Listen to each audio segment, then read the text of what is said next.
Ny mety toetry ny andro any an-dranomasina ny alakamisy 9 jolay 20 amin'ny 9 maraina hatramin'ny zoma 7 jolay 20 amin'ny 9 maraina. Mila malina ny mpakasaramasina na tsy misy aza mifampitandremana.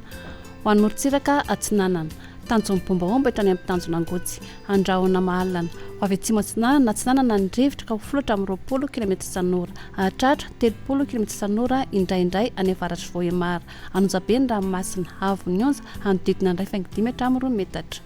Tanjona angotsy hatrany manoro andrahona antsitokotoko ho avy atsimo atsimo atsinanana ny rivotra amin'ny fiandohan'ny fehim-potoana ka ho folatra amin'ny 20 km isan'ora hiodina miandalina ho avy atsinanana varatra atsinanana izany ka ho folatra amin'ny 20 km isan'ora hatrany anonjabe ny ranomasina avo ny onja anodidina ny 2 metatra. Manoratra ny tolanaro andrahona vitsy ho avy atsimo atsimo atsinanana ny rivotra ka ho folatra amin'ny 20 km isan'ora anonjabe na herin'ny ranomasina avo ny onja 1.5 hatramin'ny 2 metatra hatratra 2.5 metatra indraindray no ny alondrano avy atsimo atsinanana.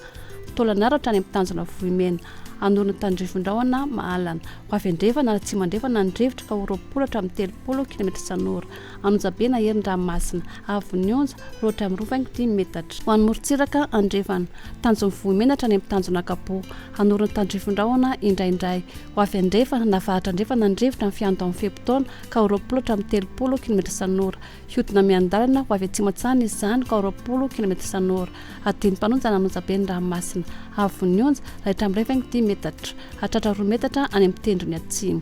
Tanjona kapotra any amin'ny tanjona velanandro hibalika ny masoandro ho avy atsimo ny rivotra amin'ny ankapobeny ka 20 hatramin'ny 30 km isan'ora hatratra 20 km isan'ora indraindray any avaratry maintirano adiny mpanonja ny ranomasina avo ny onja 2.5 hatramin'ny 1 metatra. Tanjona velanandro hatrany analalava andrahona vitsy ho avy atsimo na tsy mandrefana ny rivotra ka 20 hatramin'ny 20 km isan'ora adiny mpanonja nanonjabe ny ranomasina avo ny onja hatramin'ny 1.5 metatra. Analalava amin'ny tanjona bombaomby anorony tandrifondrahona vitsy manakaiky anosibe ny alina sy ny voamaraina ho maina kosa ny any akafa ho avy andrefana tsy mandrefana ny rivotra ka ho folatra amin'ny 20 km isan'ora ho tonona adiny mpanonja ny ranomasina avo ny onja 2.5 hatramin'ny 1 metatra.